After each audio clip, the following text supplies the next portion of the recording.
Hello, everyone. Welcome to our Arts and Design speaker series on Fridays. My name is Lisa Wymore, and I'm the faculty advisor for Berkeley Arts and Design, which is part of the Discovery Initiative. Berkeley Arts and Design connects and fortifies creative departments and units throughout the Berkeley campus, and funds for these talks are made possible by generous philanthropic donations.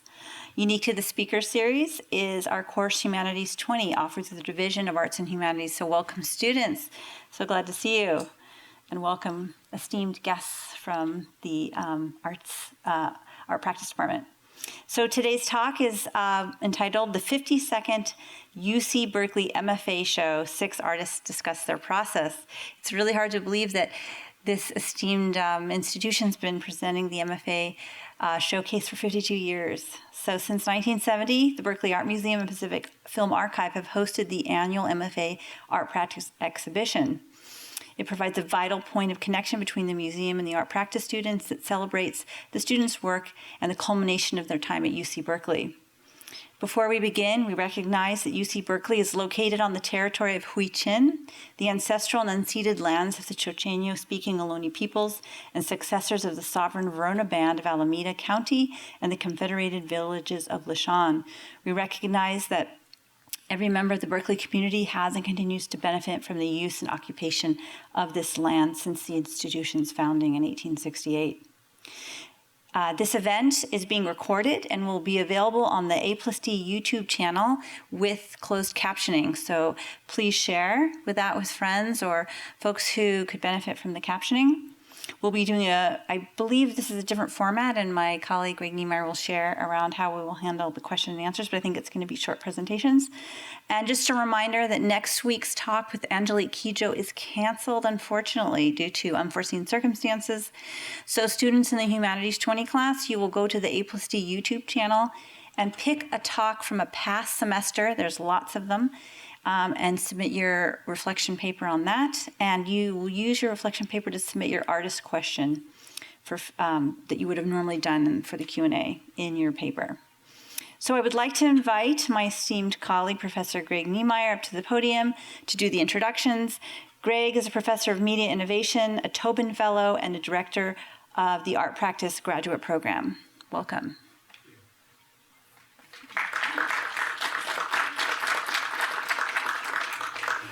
Thank you so much, Lisa. I appreciate being here today, and it's a really special honor and privilege to introduce this wonderful group of MFA students as they discuss their creative processes with you. And it's a rare privilege, and it's the first time that we do this kind of session because it's an introduction to the MFA show that will follow and that will open on May 13th on Friday at 6 o'clock. So I hope you all come back for that. So there is a creek connecting our Department of Art Practice and the BAMPFA. And there is also a river of collaboration. This is that creek. You can walk by it every day. It's beautiful. And there's a river of collaboration. And that spirit of collaboration is my pleasure to introduce our moderator for today, Claire Frost.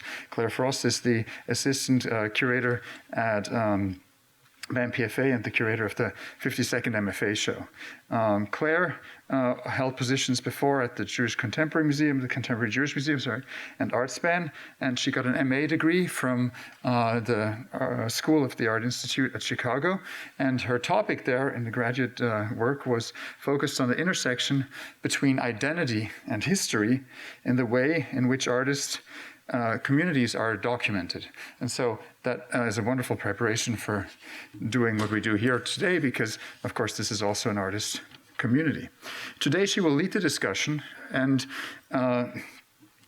she will present we will organize it this way. The 6 grad students present their work in advance of their show at BAMPFA. And the 6 students will first present their selections from their thesis work in pairs of 2 here. So you will see some selections of thesis works in pairs of 2. And then Claire will lead a round table conversation. We chose the format of pair presentations because we want to emphasize the importance of dialogue in the process of art making, especially in times of great societal, political, and environmental changes. So now it's my pleasure to introduce the grad students one by one, and then they will present their work in pairs. So the first pair will be Erika Dieman and Holla Kadura. Erika Dieman is an interdisciplinary artist worker working through the topics of blackness and queerness and the possibilities they hold. Holla Kadura is a Palestinian artist, educator, and producer. The next pair will be An Lee and Rivka Louisant. An Lee is a non-binary, queer, Cantonese artist and researcher working with ceramics, media, and performance. Rivka Louisant is a multidisciplinary artist working class artist working with painting, sculpture, and with audiovisual work. And the last pair will be Edgar Fabianfrias and Kavina Hambire. Edgar is a non-binary, queer, indigenous, Wiharika, Latinx, and brown multidisciplinary artist and curator working with new media and installation. Kavina Hambire is a documentarian and artist exploring film, video, and installation and exploring his role as a descendant of the Herero and Nama people, and those people were the subjects of the victims of the first genocide of the 20th century. So without further introductions, I'm excited to go to the first group here, Erika Dieman and Holla Kadura. Please welcome them to the stage.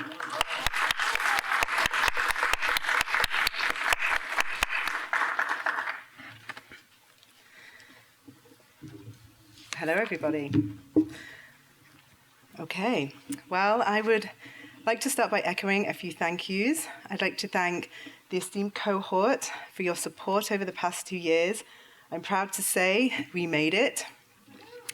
I'd like to thank UC Berkeley, and in particular the faculty and staff in the art practice department for their unwavering energy, especially through the pandemic. Thank you to the team at BAMPFA for your guidance and for the gift of a 2-month MFA show. Lastly, thank you, Claire, for your work and for the gentle herding.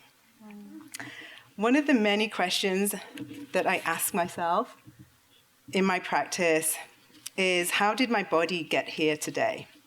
What are the structures, systems, passages, and self-determinations that brought me to this point today, standing here in the museum in front of you all? Through this deep contemplation, I create artworks. My journey is that of the Caribbean diaspora, steeped in the imperial and the colonial. It is written in the archive, it is institutional, it is visual and verbal through my personal family narratives. It is linked to theories of hybridity and multiplicity, to blackness and queerness, to poetry and the lived experience.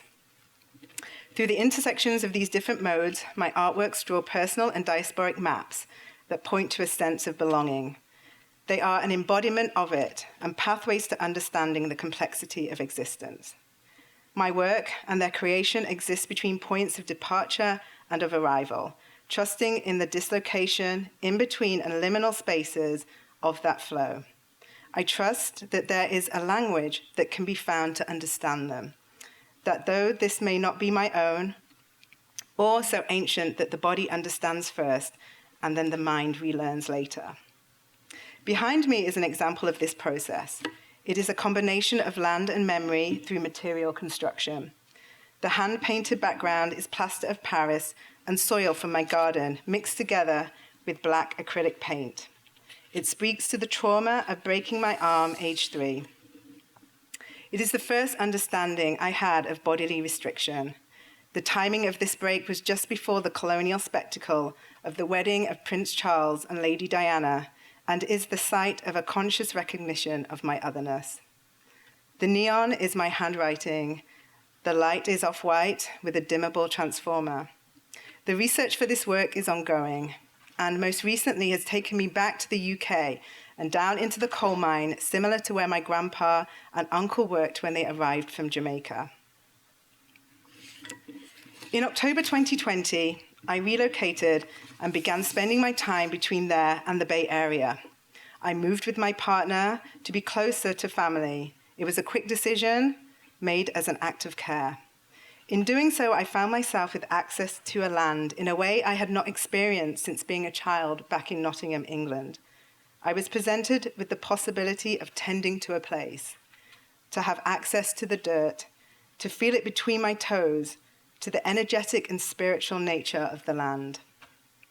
I decided to grow diasporic plants, connecting the land to my body, to my family's journey and the lineage of my ancestors. I grew crops native to the Dormish territory of Seattle and its people, to England, Jamaica, and the west coast of Africa, actively sourcing seeds from Black-owned farms. Okra, a crop carried in the hair of enslaved Africans through the Middle Passage, was one seed I did not expect to grow in the climate of the Pacific Northwest, traditionally cooler in soil temperature and nowhere near the optimal conditions for its growth. Due to climate change and the hottest summer on records, June in Seattle reached historical temperatures of over 100 degrees. The area maintained an average of 78 degrees through the course of the summer. An okra plant yielded a single pod. The plant and the pod behind me. Gendered as ladies' fingers by the English language, this pod has become a metaphor for a queer and diasporic way of being, for catastrophe and possibility. Making over 300 photographs, I created a 3D model of the pod, and in doing so, my own archive of it. Through the technology of 3D printing, I reproduced it from its single form into hundreds of forms, in a multiplicity of colors, no one pod defined, to be suspended in the museum, dislocated, imbued like me with the intersections of diasporic identity. Thank you. I would now like to pass you on to Holla. Dear Holla.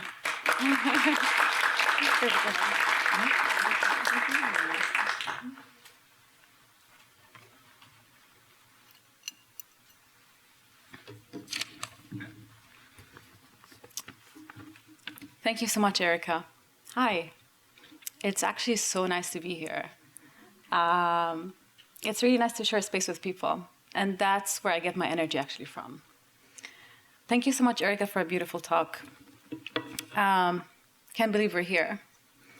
It feels like yesterday we got accepted to this MFA program. Thank you, faculty members, mentors, fellow cohorts, and BAMPFA staff, and for all the support and guidance. I pause and ask myself why I create the work that I create. It is simply a way for me to exist. When we as Palestinians are systematically erased and deleted, our history is being altered.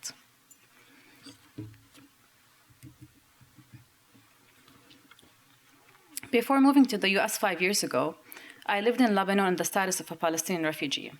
I carried a different ID than my yellow fellow Lebanese friends. A big blue ID, handwritten, that never fit in the wallet. There was always an internal joke in my family about the ID. We called it malhaf, which translates to a big blanket. So we could fold it, joke about it, and shove it in our wallets like our fragmented memories. In Lebanon, I'm not a citizen. I cannot vote, own property, and work in more than 20 jobs. Like my grandparents, I wanted to pack my bag and move to Palestine. But that was never an option, as we are deprived from the right to visit and return. So my question is, in my artwork, how do we return? How can we create a new possibilities for Palestinians? Recording my grandparents was a portal to returning to Palestine. Watching Palestinian films, connecting with Palestinians in social media. Palestinians who live in the diaspora, in the exile, Palestinians who live in Gaza, in the West Bank, and in the US, as we can't physically be in the same space. We are fragmented with borders, constantly being denied from being together, sharing meals together, laughing together, dancing together, and mourning together. For the BAMPFA Show, I'm working on a 3-piece series, 3 video installations. And in this image, it's part of a work called Fragmented Wonderland. And it's inspired by 3 years ago when I went to Burning Man. In the work, I stitch and collage together histories and different landscape. as I'm trying to be in multiple spaces at the same time. At Burning Man, I am in the deserts of Nevada, yet I'm thinking of the desert in Palestine, Najaf.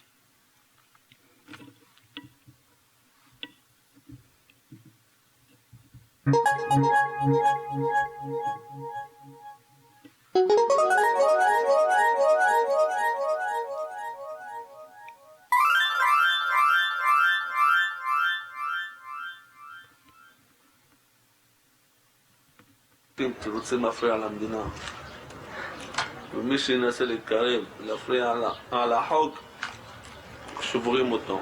מה זה שוברים אותו? מבחינת נותנים לו לסבול מתחת לשמש, מתחת לגשם. העיקר שילמד לא להתעסק עם מגב. I use the burn as a space that will allow me to time travel, to wander, and to ride on that big yellow duck to fly to Palestine. In my work, I juxtapose images and overlayer two different landscapes, hoping to be there. In another series of work that is inspired by a trip that I went to San Diego, I was trying to find places of familiarity, of how my body feels at home in San Diego without really knowing the reason why it knows that. So I went back to San Diego and I filmed myself there. And I overlaid two pieces of images, a layer of Beirut over a layer of St. Sutcliffe, as the two landscapes look so familiar. So in my work, I'm constantly looking for places where I can construct and create new possibilities for myself and for Palestinians. Thank you.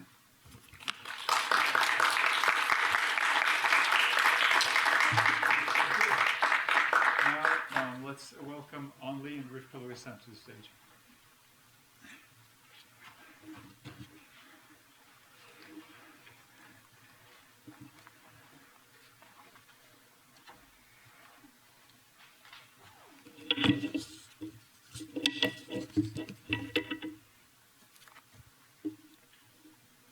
Hi, everyone. Thank you so much. I'm An Lee. I would also like to thank my colleagues Erica and Holla for such a wonderful start to this, as well as BAMPFA, and just reiterating all the thanks and gratitude that brought us here. Like my two lovely cohort members said already, it's taken so much for us to get to this point, so I'm just so proud of all of us. I don't have a written speech. I wanted to talk more about my work. As many of you probably already know, there's a lot of anti-Asian violence, specifically against Chinese people, that's been going on, especially in New York, on the subway stations. And recently, as you all probably know, there was a shooting in New York. And it's been circulated that it was probably another act of anti-Chinese violence having to do with COVID and all of the yellow peril language that's been reiterated. So that's been really sitting very heavy with me. It's something that I deal a lot with in my work. And so I kind of wanted to talk more freely about this and how I try to deal with it in my work. Speaking from a place of vulnerability and from a place of intuition, which is where I've been trying to move my work into. My past has been as an academic. I went to Berkeley as an undergrad. I thought I was going to go to law school. I went to a PhD program and then had a moment where I realized that art is what I wanted to do. And because it wasn't being supported in that program, I decided that I would pursue an MFA and go full-time as an artist. And in that moment when I was in this transition period, for some reason, I was really drawn to clay, which I think is interesting because a lot of ceramicists that I know who aren't trained in school, in undergraduate degrees, find clay and ceramics as this very healing and tactile form of making art, that they kind of come to oftentimes in a place of like intuition and a need for healing. And so that's where I came to ceramics, specifically porcelain, and that's also what I'm trying to bring into my new body of work as I move into this final thesis work. This is a piece that I made in the first year show. It's called Cocoon. In addition to this sculpture, which you see here in the top left-hand corner, I had a live performance underneath it. This piece is 8 feet by 5 feet. It's made entirely of these porcelain PPE masks, which you can see in the lower left-hand corner. So it's made of 650, but of course I made many, many more. I started making masks before 2020. I made masks when I was thinking about my family in Hong Kong. My family is in Hong Kong and also originally from Sunmoy, which is, in addition to Toisan, one of the areas where most of the early Chinese immigrants came from along the Pearl River Delta.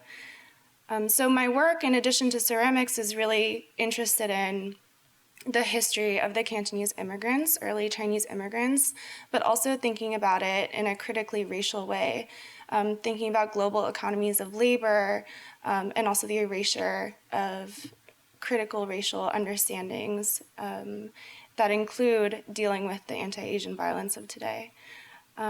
So in addition to, or I would say moving from this Cocoon piece where I was working with porcelain in this way that porcelain is typically thought of, very thin and translucent, breakable, letting the white shine through, I moved into thinking more about contamination, thinking about my body as a Chinese person as the contaminant, just as Chinatowns were thought of and also written about many times by the SF municipal government into different laws. Their meaning or thinking of Chinese people themselves as a plague or a contaminant. So in this final piece of work that I made, like I kind of mentioned before, I'm moving back into this intuitive state. I wanted to make something that felt fantastical, felt like healing, felt like joy for me, while also continuing to speak of this mythical idea of the silkworm and the silk history that I've been working on in addition. So these pieces that I create are many layers of glaze, creating this fantastical science fiction kind of image. They're porcelain, they're very thin. And in addition to that, the pattern of the pieces are reminiscent of cocoons. And I can speak more on the cocoon imagery and the folktale and why that's so important to me in reincarnation, or the idea of reincarnation. But I know that's my time, so I wanted to thank you all so much again for being here and pass it along to my dear friend, Rivka. Thank you so much, An. And welcome everyone, and thank you for being here. As my cohort have stated already, this is a very big accomplishment for us, and we're very excited to be here and be able to give this artist talk. So we're excited that you're able to join us. I want to thank the faculty members, our cohort, of course, and the wonderful staff and students at the Art Practice Department at UC Berkeley and the staff here at BAMPFA. So I'm going to tell you a little bit about myself. So my practice in production as a cultural worker is rigorous and multidisciplinary. It encompasses a wide variety of medium, including visual, literary and performing arts, pedagogy, and community organizing.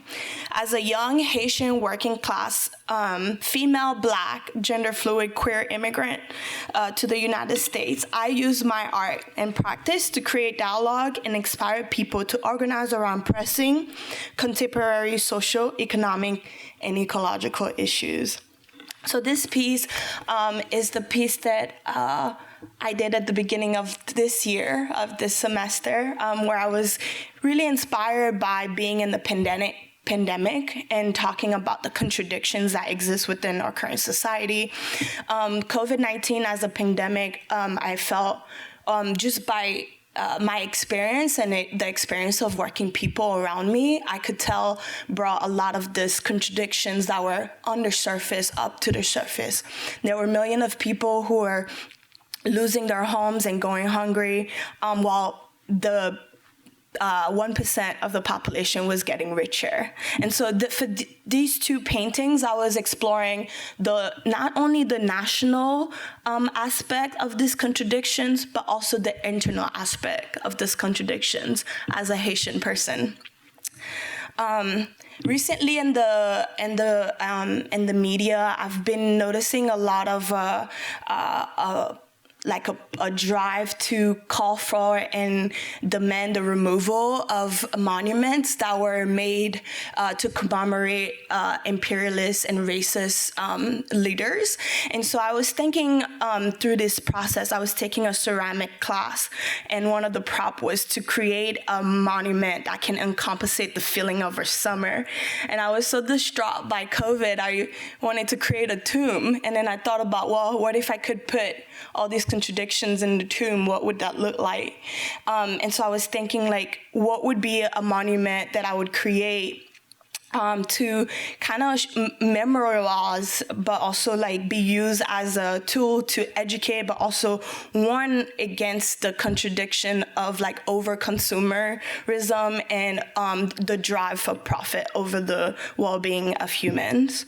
And I was also okay, well, I had one last slide in there where I'm also thinking about the different worlds that can be possible outside of capitalism. Like, what would that look like? And so I'm using landscape and that already exists, and then going back and adding and removing and thinking about what would make our current society more sustainable and ecologically feasible for our future. And this is me. So next up is going to be Edgar and Kavina. Thank you so much.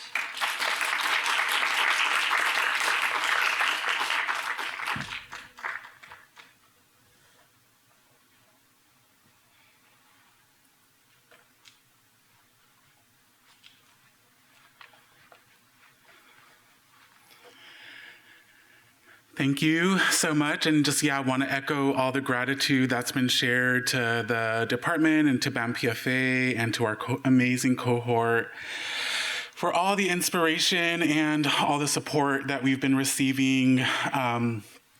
Again, my name is Edgar Fabianfrias, and art has always been a refuge for me, a sacred sanctuary where I can process my emotions, reimagine possibilities, and connect with myself and with the spirits and guides and ancestors that support me.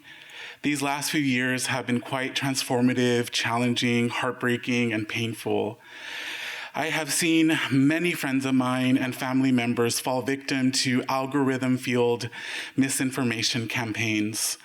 I've seen it affect not only people within my own networks, but also within other people's communities. And I've also seen that there are entire message boards and subreddits with hundreds of thousands of people who have also been impacted by these algorithmically influenced misinformation campaigns. In October of 2020, I was still living in Tulsa, Oklahoma, and I was attending UC Berkeley remotely. I was a part of an artist fellowship there and had the misfortune of seeing this country's former president visit the city in the middle of a brutal pandemic and during a time of great uprising. I had seen white nationalist militia on the streets brandishing Confederate flags, carrying images of Christ and Hitler, and holding automatic rifles. I was definitely seen as the other by them, and at times I feared for my own safety and that of my friends and fellow artists who were part of the fellowship in the city. You can imagine my shock when I found out that some of my own relations had started to believe and espouse some of the same beliefs as these white nationalists. When I discovered that some of the closest people to me had become anti-vaxxers and QAnon believers and told me that they believed that the Black Lives Matter movement was fake and that they were in support of one of the most heinous people on this planet, All of this pushed me deeper into my indigenous ancestry, into communing with the powerful wisdom and knowledge of my people, the Biraritari community in Mexico. I have felt both inspired and a bit horrified to see sacred objects from my people within dusty institutional archives, and have used my art practice as a way of reimagining these ceremonial tools using contemporary technologies and through my own artistic vision. For the graduate exhibition, I have decided to create a waiting room for a healing space called The Center. This space is a dream, a possibility, a spell that I am casting into the near future. It is a space that is run by queer and trans indigenous kin. It is on sacred land. It is an offering to the community. A place where people can go who have been brainwashed by algorithms and preyed upon by systems meant to confuse and lie to them.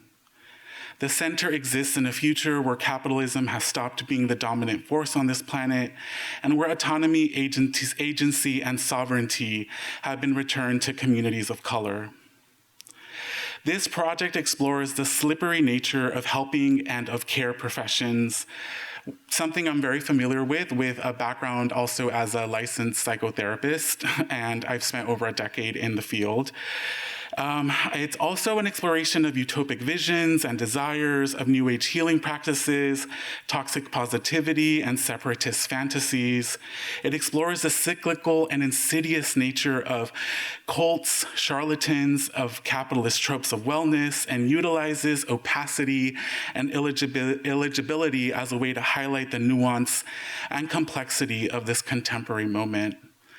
This project examines the ways in which healing, transformation, and community care exist today, and imagines other possibilities, while also clearly stating that we are still waiting, that the possibilities are still to be, they are still to come. Our imagination is a powerful ally. Art is a space where we can breathe care and life into feelings of hopelessness and despair. I may feel stuck within my own relationships and with my ability to help my loved ones change their minds about their beliefs, but I can turn towards the possibility found within my art and my connection to other artists living today, and to my ancestors, who I thank for their continued support. I can build bridges and open portals. I can play, I can find pleasure, I can find peace within my practice. Thank you so much. I'm really happy to be introducing Kavina Hambire to the stage.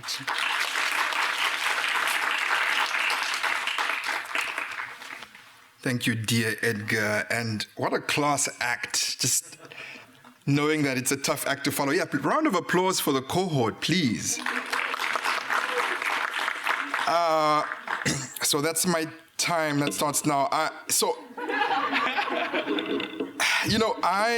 First of all, good morning to our guests and, of course, my fellow members of the cohort. My name is Kavina. I'm an artist with origins rooted in Namibia. My pronouns are him and her. Sorry. Oh, I'm sorry. I gotta move that. All right. My pronouns are he and him. Excusez-moi. And as a documentarian, I'm really interested in revealing caveats that have been swathed over by dominant narratives. But beyond this, the work is really designed to explore avenues that allow us to course correct these prevaricated histories. With this body of work, I aim to illuminate this idea through two entry points. Number one being the Ohorokova Onde, also known as the Herero long dress, and the second one being the Nama or Namibian flag.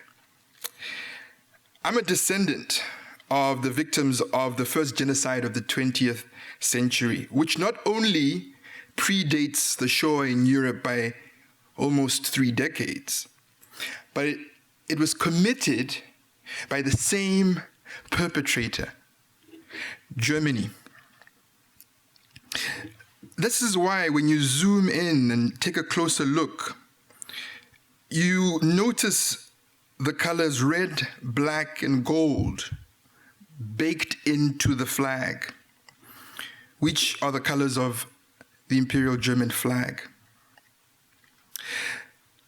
The word Namibia is spelt out phonetically as a nod to the former president of the United States, take a wild guess who it is, who pronounced or mispronounced the name of the country at the UN General Assembly luncheon with fellow African leaders, literally standing under the flag of this country. Although it was dismissed as another one of his innocuous gaffes, Trump's microaggressions were interpreted as another form of erasure and perpetuated racial hierarchies. You see, this work for me steps out of the bounds of what I'm usually, the medium I'm usually working with, which is documentary film. But it's important to me because I also wanted to explore my own lived experience against this brutal colonial history.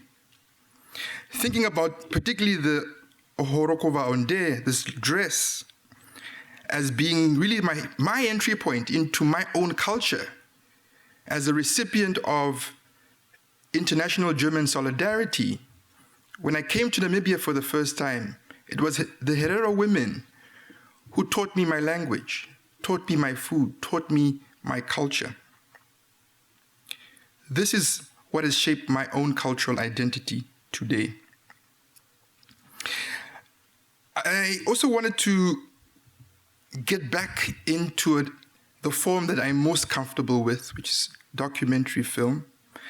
And through the help of the African American Studies Department, through the Black Studies Collaboratory, I was able to travel back to Namibia over the winter break and produce this short film, which I will be showing not necessarily in the gallery, but as a vanguard to the work in the gallery. That's my time. Thank you.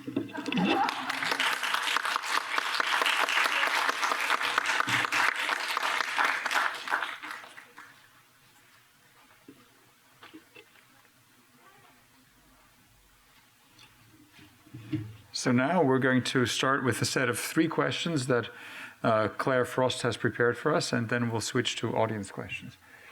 And we can go back to this slide here.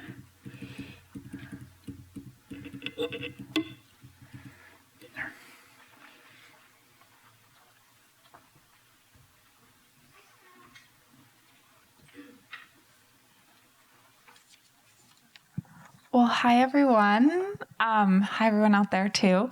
Thank you all. Kavina, do you want to scoot in so they can see you? Thank you all for those really wonderful presentations. We've been meeting and talking about your work since, I think, fall of 2021. And to see you all just to see the way in which you've so deeply conceptualized this work and the way that it's come to fruition over those last 6 to 9 months is just totally impressive. And I feel very honored to get to work with you all on putting together this exhibition and to work with, I really feel like the voices and the ideas and the visions that will be leading us forward in the art world. So, and I know that. And I think what's also really nice about your presentations is that you're so clear in the way that you are thinking through your work conceptually, which a lot of our meetings have had to do with the pure logistics of getting your work into the space and up on the walls. And so just getting to live in this realm of ideas feels really lovely. And so we wanted to structure this in pairs to think, to kind of emphasize the collaborative nature of this program and this space for dialogue, but also because in 2021, I met with each of you in pairs for coffee as a get to know you. And it was such a great way of getting to understand each of you individually, but also in relation to your cohort members. So I have some questions that I'll be asking to each of you to kind of respond to in pairs, mirroring that, coming back to that initial pairings that we had. So the first one is for Erica and Holla.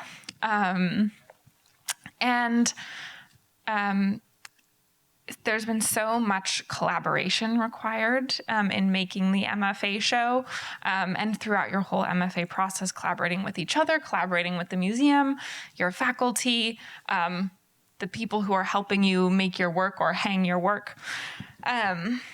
And I'm curious how these conversations and interactions have shaped your project, and if there's any particular collaborators or ways of collaborating that have really shifted the focus of your projects.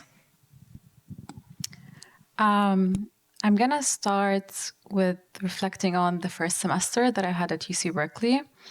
Edgar and I were GSIing a class together for Professor Niemeyer. And I think me and Edgar even teaching together really inspired my work. Because when I came to this program, I'm a person who loves to play in my artwork. And I use a lot of collage. And collage is, it's like a process where you're cutting images. And these images are also found images collected from coffee shops, from magazines. And then there are archival footage that I have from my grandparents, refugee IDs. And then with Edgar just performing and like playing and getting into costumes, getting into props and using that in performing and in the video that I create really opened my artwork. And just like thinking of conversation of, yes, there's always us, for me, like talking as a Palestinian, and that's sometimes how I'm identified. And sometimes I try to push it away because I'm also trying to be. And I think having this conversation with Edgar really like inspired the Fragmented Wonderland. Yeah, I mean, I honestly feel that I see all of you in the work. You know, because we were remote for such a long time, so much of our interactions were through the screen, and kind of having Zoom meetings and phone calls to kind of come together. And,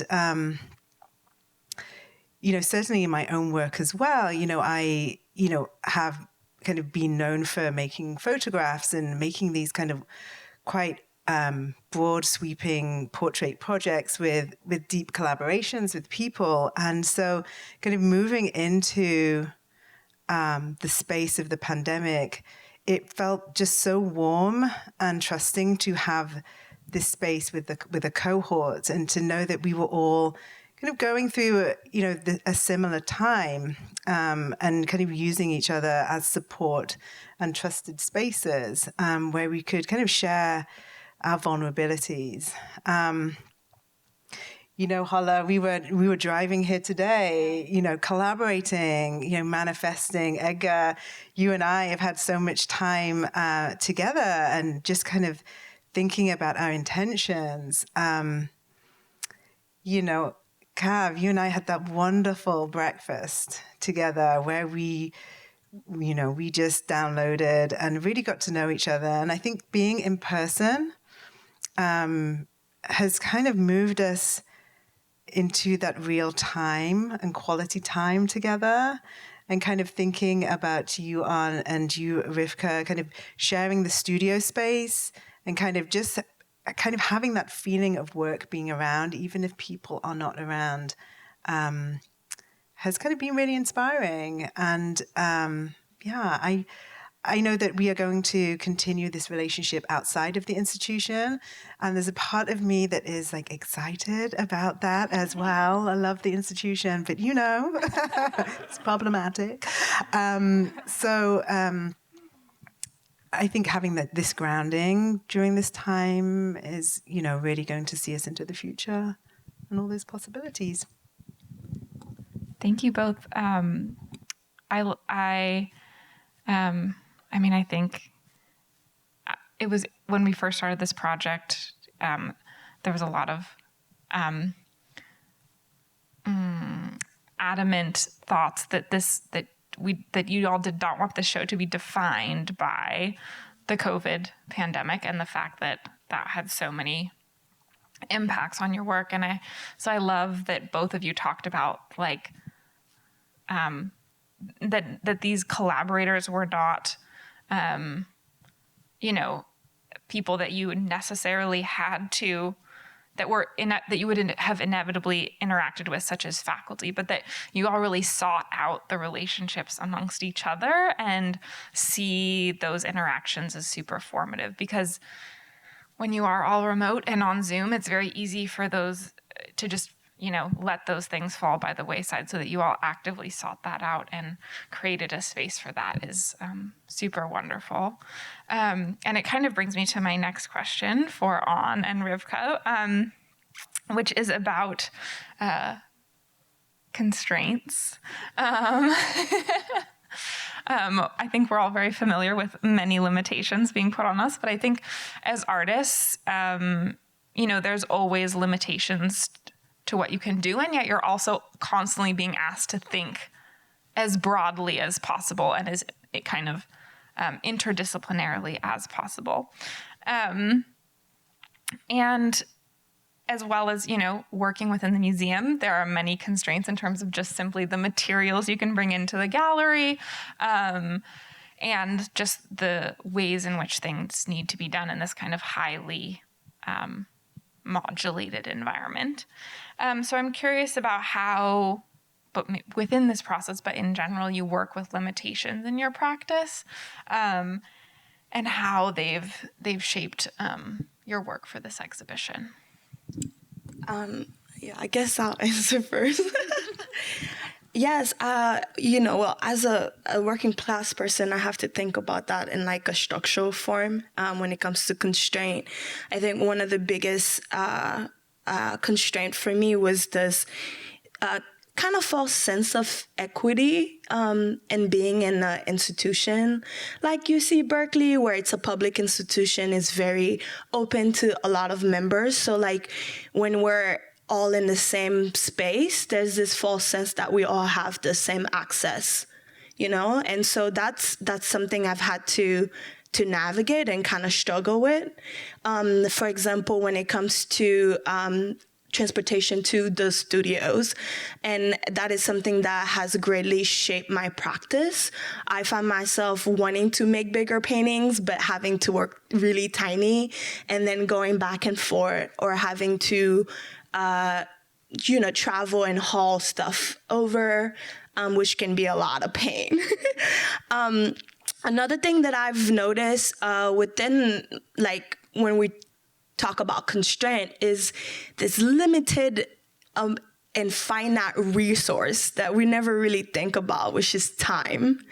I think we are in a, it's not just like UC Berkeley, but the art world in general, where we have to produce and have to keep up. And so I think there's also, like, if you have access to resources, you can leverage your time a lot more. But if, for example, the only resource you have is your time and your labor, that can be very daunting and be a lot. And also what I would like to say is that for me, specifically, I've had to think about economics first and foremost before I can even make work. So having to think about being able to have shelter and food. And so before I can even think about being in the studio or even have access to transportation. And it can be a little bit frustrating when you're like, I have the ideas, I have the resources, I want to make, but I can't make until I do economics. And as a working class immigrant woman, I was never taught economics. So that's the uphill struggle for sure. Thank you, Rivka. I'm going to talk about something completely different, which is more about institutional constraints. For me, as I mentioned before, I have a academic background, and so a lot of my process has to do with research. Specifically, I'm really interested in history.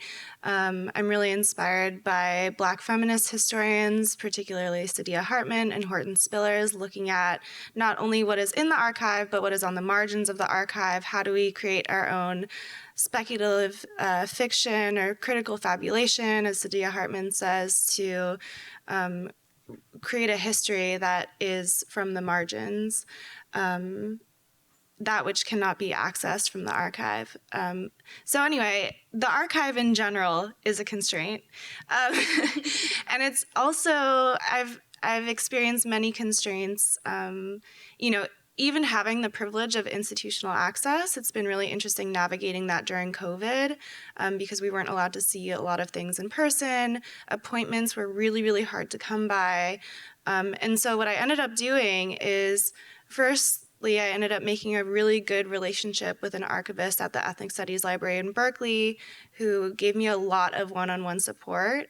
And that really, really shaped a lot of the work that I did, especially the first year when we were completely online and I didn't have access to go into the archives. And I felt like a very daunting sense of how am I going to get these things that cannot be accessed online.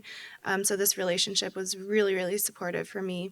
And then in my second year, going to the archives and seeing things and then realizing what is missing forced me to delve even deeper into my community relationships. So I have relationships with elders in Chinatown, SF, relationships with the Chinese Historical Society, and looking at all these archives that have been erased or pushed to the corners because of a lack of resources or interest. And so that's been another way that the constraint has allowed me to kind of push myself out of the institutional archives and into community archives, and also kind of taking on this project of like what might be the most valuable thing is not going to be the thing that's, first of all, easy to find, second of all, easy to find within an institution. So that's been very helpful. Even as a constraint. Yeah, I think I appreciate both of your answers because I think they address the like kind of hidden constraints, both of them, both like in terms of like economic or financial resources or the archive. And particularly this idea, Rivka, that you brought up of kind of like the appearance of equity or the expectation of equity. Within, I think, like education in general, we assume equity is just a basic foundation. And similarly in archives, it's like, oh, history is this objective thing that we have collected evenly across, all stories that exist. And so I love that both of you have like literally encountered and kind of excavated those limitations in your work or in your process, but that your work then also actually deals with kind of addressing those limitations itself, which is so activating, kind of beyond even the somewhat, closed world of like the art world per se. And I think that sense of influence leads me to my next question for Edgar and Kavina. And that, being in this institutional setting, you are surrounded by people and ideas. And that's like one of, it's kind of one of the great assets of being in a graduate program is that you are being almost bombarded with ideas and people and things to think about. And so I'm curious what your greatest influences are in this moment or that you've encountered in this practice and how they kind of show up in your projects for the show.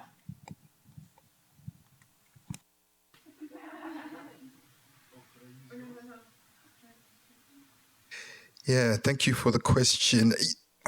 I have to build context before I respond because, growing up in a post-conflict country like Namibia, which prioritized material science over the arts, getting into a grad program where you focus on art full time. It's like that was a dream come true.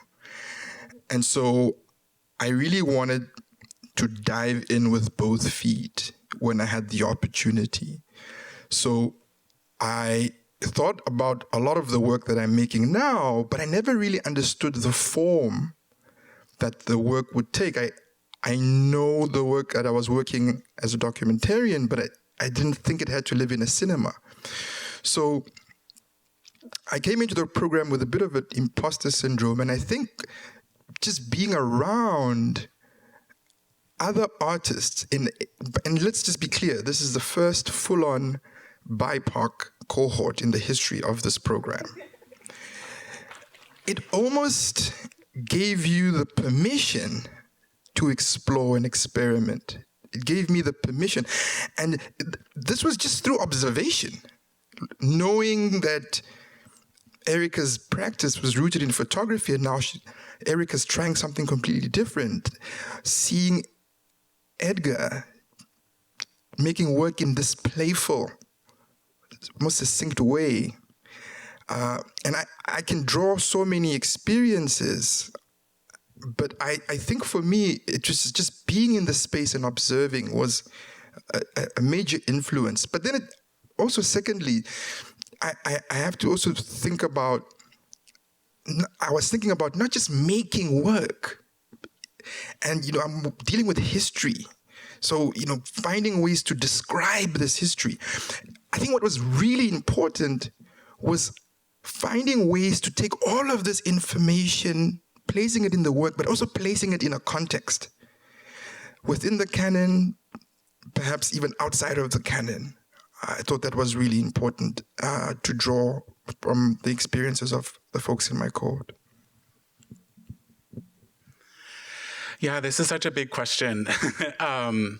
I feel like, there have been so many influences, and I even wrote myself a list, which is why I have my phone in my hand. I think the first and biggest influence is definitely each other here, who we have here on stage. I think we've all been really intimately a part of each other's process in so many ways, and we've all really learned from each other and have grown in so many ways, and thought of our work in many different ways because of each other's contributions and our critiques and our questions. And I feel like my art has forever been transformed as a result of our connection and the time that we spent together. And so that, to me, that's one of the biggest influences in my work. And I feel like I definitely want to name that I am so grateful to have some wonderful advisors that have been supporting me. Stephanie Sahuko, Abigail DeKosnik, and Brody Ryman, who have been really helpful in helping me process and think about my work, as well as, of course, the other amazing faculty in the art practice department. And I've also been really fortunate to be a part of the Berkeley Center for New Media too. And there's been a really incredible Indigenous Technologies program that I've been a part of, and also I've been able to really learn so much from, and really see myself in a lot of the work that there are that's being made by other amazing Indigenous artists around the world. And like Holla mentioned too, I was so grateful to be a part of the Berkeley Arts and Design program. And I was able to do that for 2 semesters. And I met so many incredible lecturers and got to work with Holla, with Professor Niemeyer, got to work with Professor Shannon Jackson, and also Casey Forcier and Paris Coates. And we got to work with amazing artists from all over the world. And that to me was so transformative. And I also want to name that I am so inspired and influenced by other Black and Brown and Indigenous activists and artists around the world who are challenging systems of inequity and extraction and oppression in their own ways, and definitely see my work as being a part of it and in alignment with it. And I also want to name the resiliency and ingenuity and survival of the queer and trans and gender expansive communities around the world too, especially as we're living in a time of more continued oppression and legislation against us. Thank you both so much. And thank you, all of you. I think your responses really built on each other and expanded so much on what you presented and the way, the kind of more behind the scenes work that have made your projects come together. So I think with that, we'll take some questions from the audience.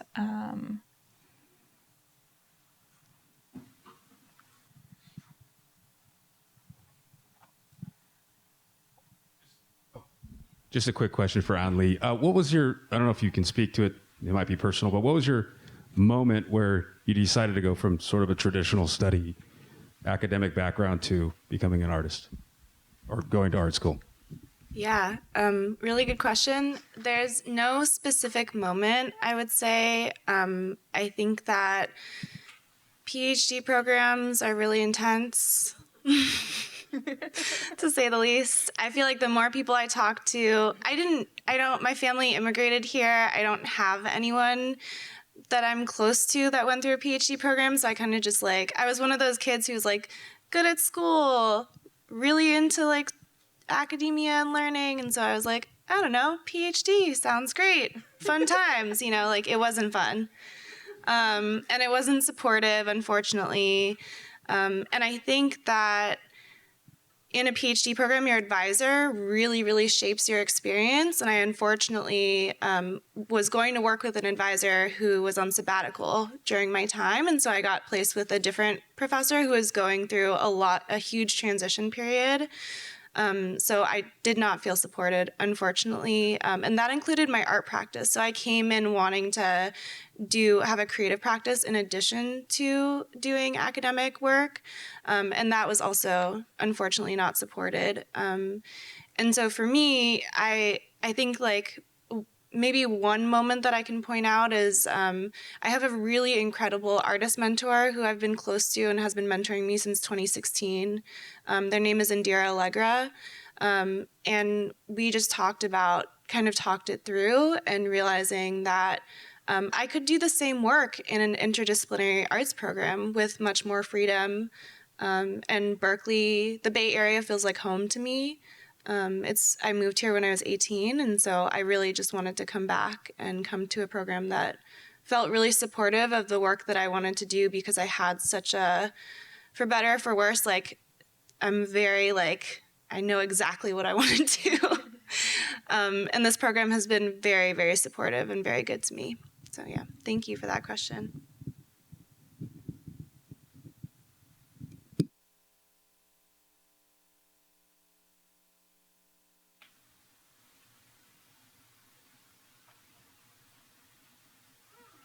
Hi, thank you. On the topic of building mentor relationships, I guess in general, do you guys have anything to say about your experience with, I don't know if the word is acquiring, but acquainting yourself with mentors and how that's impacted your work, or at what point in your process or growth as an artist did you run into a mentor that you really resonated with, and how that happened? Yeah.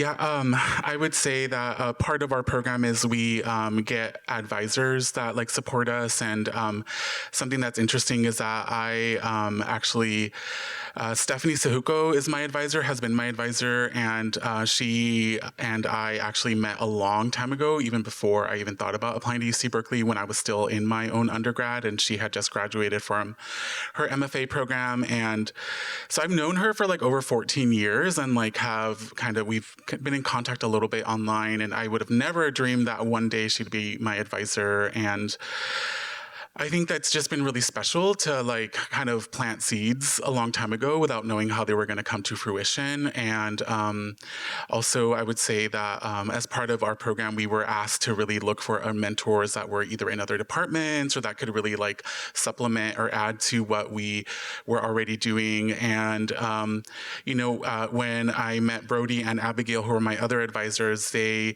just felt such a connection with both of them. And I started off being a part part of their classes. And when I took their class, I just, seeing the way they taught and the way that they engaged with their students, it really made me excited about the possibility of working with them. And so I, just sent an email out, kind of, said, asked them if they would be willing and open. And I think if you ever just, feel that connection or feel that impulse or intuition to say like this, we could probably work together, I think it always makes sense to reach out, because they also might be feeling the same way, or they might be really excited. So I was really surprised that they said yes. And and I think I definitely encourage people, if you have folks you want to work with, just reach out and you might be surprised by their answer.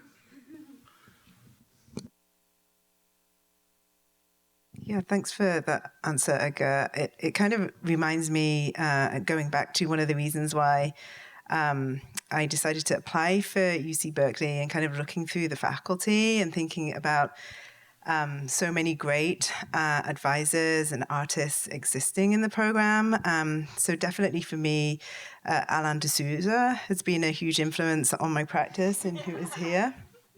Thank you.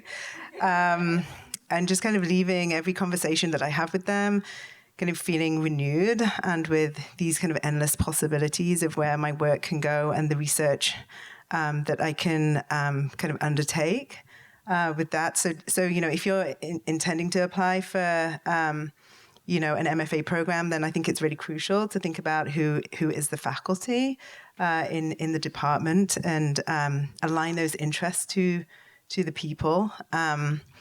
I think, just being out in the art world as well, you kind of start building these connections and having conversations with people. So another person for me is Lava Thomas, who is such a dear, dear mentor to me, and actually has a show right now in the museum called The Artist's Eye. And there's actually a photographic piece that I made within that show. And so just having these deep, deep conversations with Lava about the experience of, being a Black woman in the United States, and all the complexities that we have together, has been really inspiring. And again, to echo you, Edgar, just reaching out to people and just, sending this email to say it was great to meet you can open so many doors and possibilities.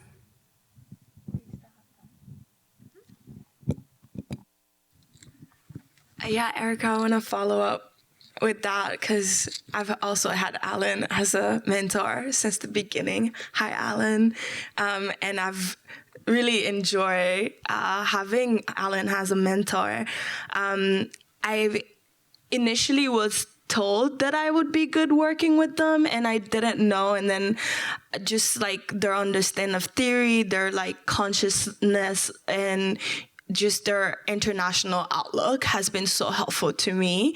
And the fact that we're both two busy people is also it works out really well. Another person who is, I think it's important to say that sometimes you don't always choose your mentors, they choose you. So I would say like, Ann Walsh and Professor Greg Niemeyer, I would say are some of those mentors for me, where in the beginning I didn't at first see or think that I would be working with them in any ways. And then I built like a very strong and inspiring and motivating relationship with them, where I feel like they're very supportive. Ann Walsh specifically with my pedagogical practice. I feel like in some ways she's like my art mom. And then like Greg sending me resources on paintings has been great, and it's always awesome to speak French with you. So yeah, I feel like sometimes you just being open to work with people is important, because sometimes they can see things that you're not able to see, and it's really good to be open to those feedback.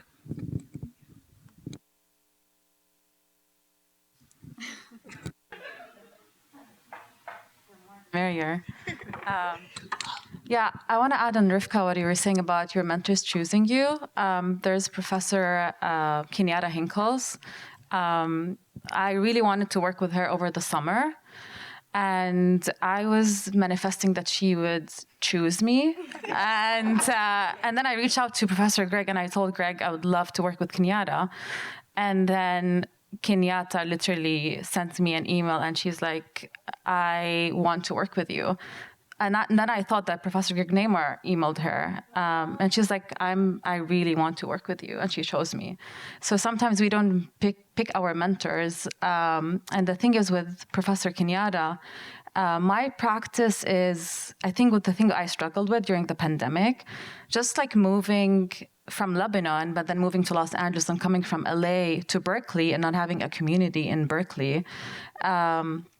I really need to be in places that are familiar and where I can have experiences with people, and that's how I create my work. So going to San Diego, for example, I went there on a trip, and then I felt that the area in Sunset Cliff really reminds me of Beirut. So I decided to go back and shoot it without really understanding what the work is about. And Professor Kenyatta was all about that, just like trusting and going after that. And I also want to thank Anne Walsh. I worked with her a lot during the first semester, and a lot of the work was about writing a memoir, which is more autobiographical and playing between fiction and nonfiction. So yeah, I'm very grateful for all my mentors. And yeah, thank you.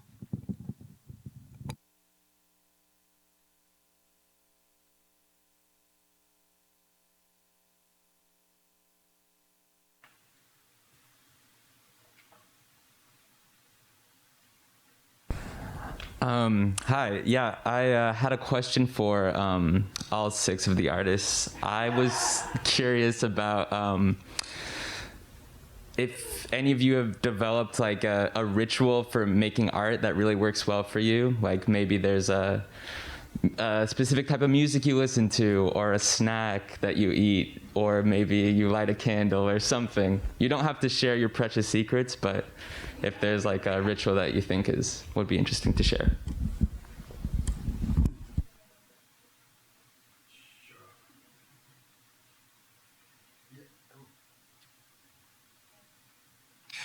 Yeah, the training helped. Yeah, so a lot of my ritual is centered around this idea that I need to get out of my own way. And, I love comfort when I work. So I'm usually in my slippers. I prefer to work in solitude. So my windows are blacked. I literally have blacked out windows in my home studio, at least. But I'm really focused on getting within, finding the ancestral connections that allow me to process a lot of the work, because a lot of the work is heavy. It's heavy work that you're processing. A lot of the theory that you're reading, it deals with, topics that could even feel like you're re-traumatizing yourself as you dive into the work. So allowing yourself also the space to step away from the work is really important. But yeah, ultimately, I always find that as long as I can get out of my own way, then the creativity flows. Yeah, I'm also like a practicing witch, and I have a lot of ritual that I do, and that is deeply connected to my art practice. A lot of my work has come from deep moments of divination and scrying, and as Kav mentioned, ancestral communion is a big part of the ritual work, and to kind of tune in and drop in. And I really love that you brought up pleasure and being able to really remind yourself that like your art comes from this inner part of you that is really vulnerable and also, really fluid and emergent. And so I definitely have to make space for open time. knowing that, like, you know, part of ritual is to create a structure, a container. And so, like, creating a container for that child to come out and play, I think is really a big part of my practice. And so, but I'm a Gemini too, so I love to find a lot of different ways to do it. I feel like it's, I don't really have a consistent structure. I love kind of having many, many kinds of structures. So for me, over the year, I've realized that I have to wake up really early, like really, really early. My mom used to say, like, I go and help the sunrise. So I had to wake up really early. And sometimes I feel like if I wake up at 9 a.m., I feel like my whole morning and day is gone. And so having a very early morning, like 5:45, 6 a.m. is very helpful for me to get started. And then having a movement practice is really helpful. So I try to exercise every day. And then I also do dance, and it's very helpful for me. I deal with anxiety, and so like having a movement-based practice where I can take a break and just move around is really helpful, especially for me to be able to focus into the work that I'm making. Another thing that I will say is that, like, I listen to a lot of audible books when I work. I can't listen to lyrical music because I would just like sing and dance all day. But Audible, try it if you haven't. Yeah, I really feel a lot of what you all mentioned. For me, I feel like there's different stages of my process. I start by doing a lot of research, so that's more of like a solo practice. And then I have like this dreaming phase where I kind of like let everything sink in and think about things. And a lot of that inspiration and dreaming comes from spending time with people that I'm close to, being outside in nature, sleeping. I get a lot of inspiration and a lot of feedback. I would say like my biggest contributors to feedback are my mom and my sister. So talking with them and having them like look at my work and thinking about things with me is a huge, huge part of my process. And then lastly, when I'm working on like these really intricate, laborious like ceramics that often break, and you just have to deal with the fact that you spent a whole day on something and then, you know, you like sneezed or like the kiln wasn't happy, like something happens and then it breaks, you know, learning to like process all that failure. I really feel what Kav said about like getting out of your own way. I definitely do that or try to practice doing that. And my method is watching trash TV.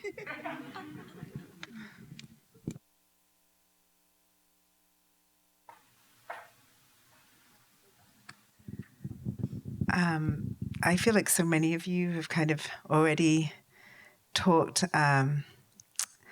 quite expansively about the ritual. I think one of the rituals that I have incorporated into my practice is that of permission, and permission to explore and not be defined or actively kind of feel like I'm, you know, shedding. So every time I kind of go to make, I kind of imagine myself very open to kind of connecting with whatever it may be that inspires me. And through that permission, there's a degree of trust that may or may not be kind of ritualistic, but kind of feels really applicable to where I am right now in my career and in my practice. And as part of this cohort, that there is a space where you may not truly understand what you're making, and that's okay to keep making it. And through the making of it and the collaborations and the conversations that you have together, we have, that there may be this understanding. And I think I said it in my speech before, but this idea that your body can know before your mind knows, and kind of all of that kind of connecting back to the ancestors and to the kind of accumulation of being sitting here right now, that the body might know something that your mind doesn't know. And when you're if you're spurred to make something a certain way, that there might already be the answer. You just do not know what it is yet. The language isn't quite there for you. So, just really kind of, a freeing experience of making and trust.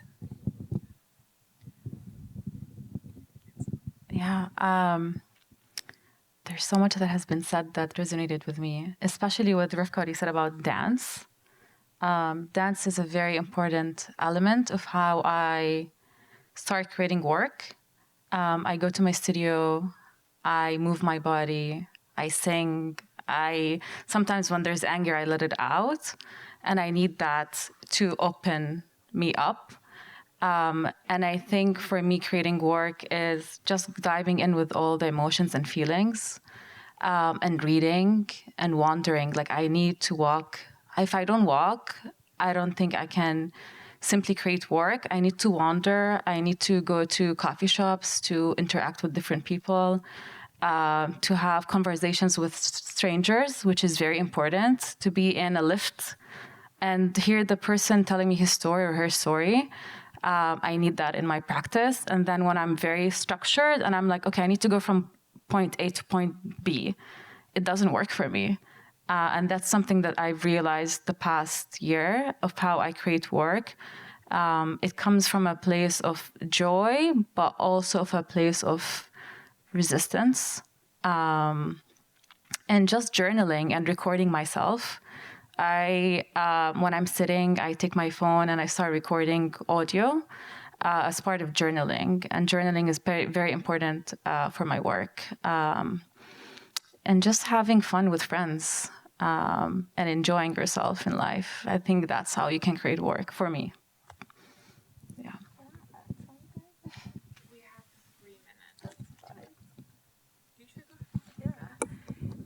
Anne mentioned something, and I'm like, I will kick myself if I don't mention that my partner is a big influence in how I create, and the conversation we have often like helps, especially because they study political science, and a lot of my work is very political. So having someone who understand who I am, what I'm trying to say, and how I'm trying to say is very helpful in understanding where to start.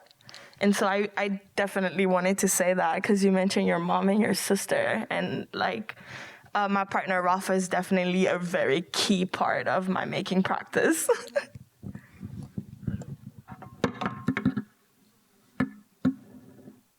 Okay, well, I think that's all we have time for. But thank you all for your great questions. Thank you for your wonderful responses. I can't wait to see the show. Please come see the show. It opens to the public on May 11th, and we'll be having a little. Well, the opening is on May 13th, but you can come see it starting the 11th.